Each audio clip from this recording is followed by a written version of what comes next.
Hey, how's it going? It's Jeff, J Design Speaker Enclosures. I'm getting ready to work on a lightweight 4x12 today. So we're going to make this one out of 3/4 inch pine. It's a ponderosa pine.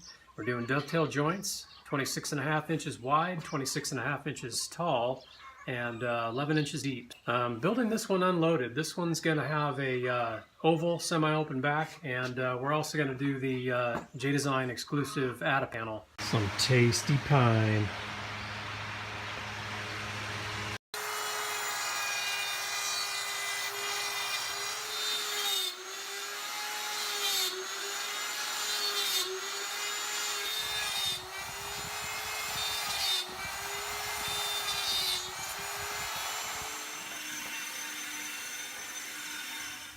Type on one.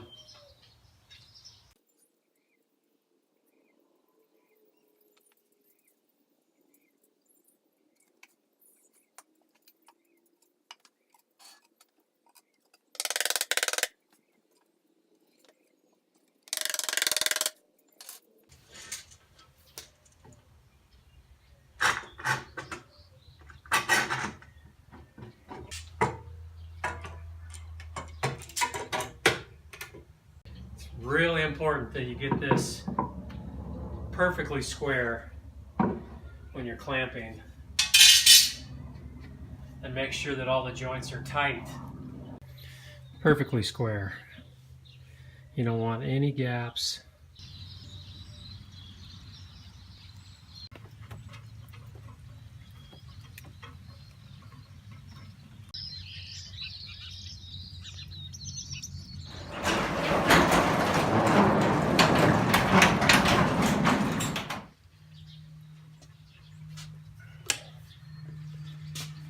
All right, well, here we are, day 2, working on the compact 4x12 that I started yesterday. I'm gonna get everything unclamped and get the dovetail joints sanded down, all the roundovers done.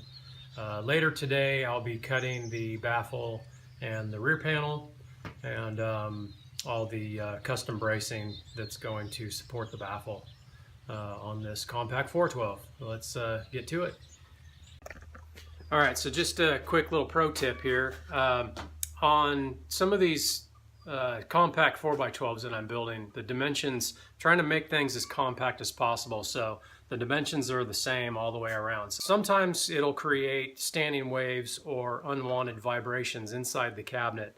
So in order to break up some of those standing waves, what I've come up with that fixes that problem 99% of the time is just using one of my speaker cutouts. This is just a 12-inch round. I cut it in half, drill holes in one side, run glue on the base, and then I'll glue it to the very bottom and to the top of the cabinet. What that does is it breaks up the standing waves. Works almost every time. They've done studies, 60% of the time it works every time. That doesn't make sense. Hey, good morning everyone. Well, I didn't get anything done on the compact 412 yesterday. Today's actually the third day, or 3 days after I started working on it. And I had a customer call me yesterday.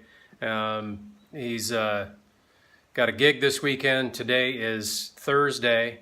He's got a gig on Saturday, and he needed a compact 1x12 to do the show, and asked if I could get one out to him. So I was out here last night until about 11 o'clock, got all the woodwork done on it, and today I am getting all the Tolex done, packaging and shipping that out to him, and then I'll get back to the compact 4x12. But got to get this 112 VOS out to my customer down in the Bay Area, so he can start rocking it this weekend. Pine 112 VOS, dovetail jointed, of course. Get to sanding and get all my router work done so I can get this thing covered. I got to get it out here. And of course it's dumping rain again, so got to work with the door shut.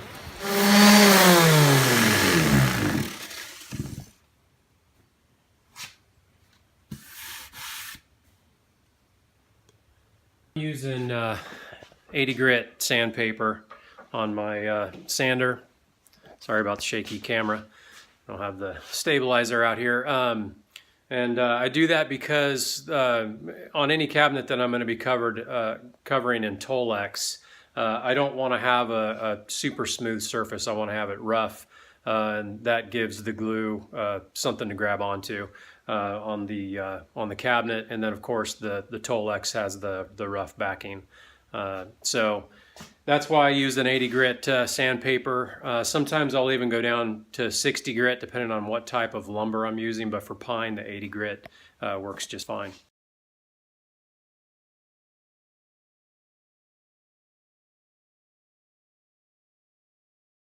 All right, good morning. I got the clamps pulled off of the compact 4x12 and I'm working on the baffle, cutting out the 4 12-inch speaker cutouts on the Radiata pine baffle. This is that really good, lightweight but super strong pine ply baffle. I'll get finishing cutting the rest of this stuff up and then get the back panel going.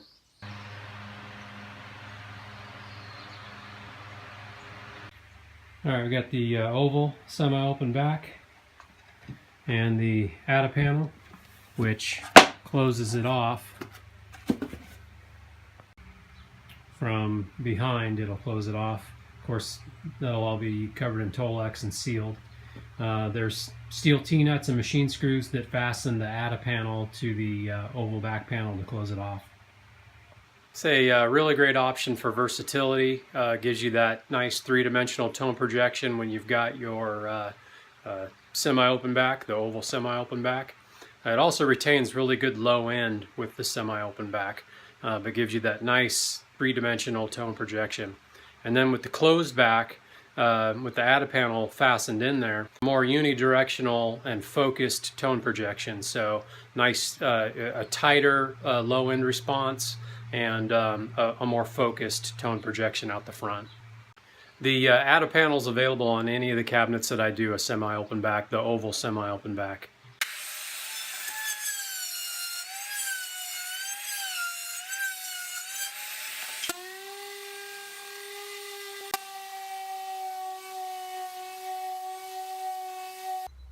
Alright, so I got the cabinet sanded and all the round over work done on the router. Got the recessed side handle holes cut. Got the baffle painted. And we're going to go ahead and cut the Tolex now. Alright, so before I get to cutting this Tolex, I'm actually going to try out a new lens that I just purchased. This is a Zoom wide angle lens. It's just a clip-on lens for the iPhone. Got an iPhone 6 that I'm recording this on.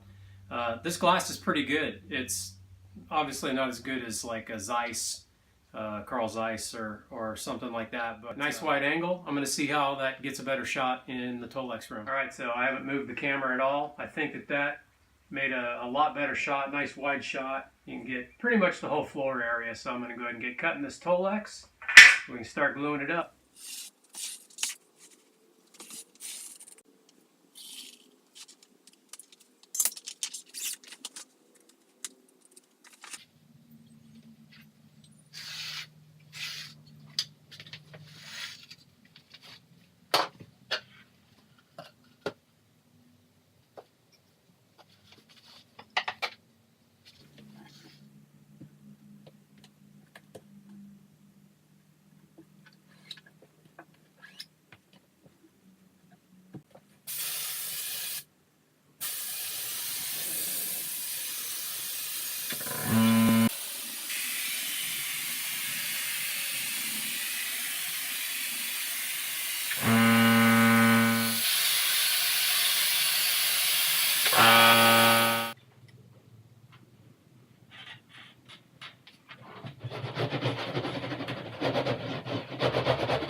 hindsight, I should have probably made this room about another 10 feet longer.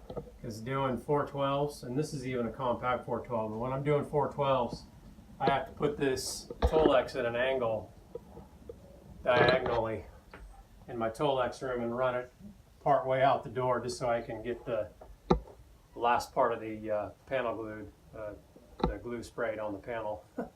This room's not super small, it's 16 by 12, so I certainly thought it was going to be big enough.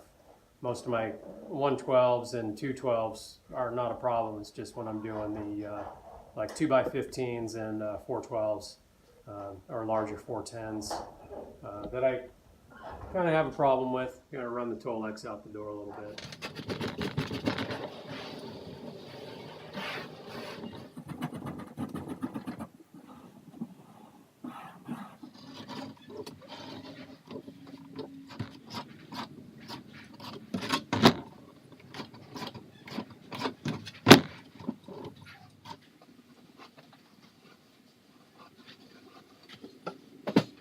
So when you're doing your Tolex, especially when it's cold out in the wintertime or if you're in a cold climate, when you're doing these radius wraps, you want to go real slow and just stretch the Tolex out a little bit at a time while the glue makes the bond, and then you don't have to worry about this Tolex tearing at any of these relief cuts. You get a nice radius. I'm going to go ahead and finish wrapping the rest of it and I'll show you. So you get a nice smooth radius, seamless. I don't know if you can see that. None of the cuts show. All the cuts are on the back side. So you can also apply heat a little bit. A hair dryer, don't use a heat gun, but you can use a hair dryer on low just to warm up the Tolex a little bit.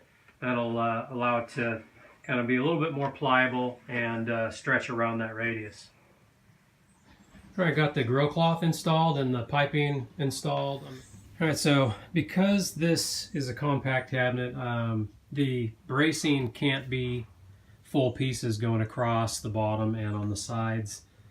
I've got angle pieces cut so the speaker basket will have room without touching any of the bracing, and the baffle will still be nice and secure.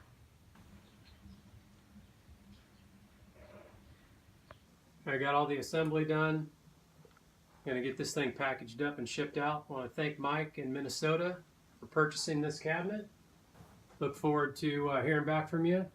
And let me know what you think about it, how it sounds. I'm gonna get this thing packaged up, get it heading out to Minnesota.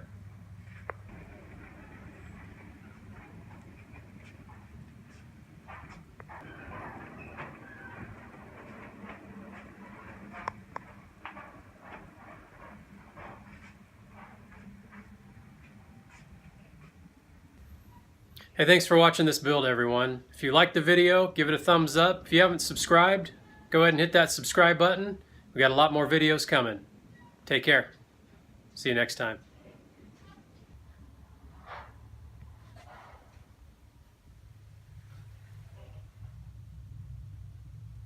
28 pounds.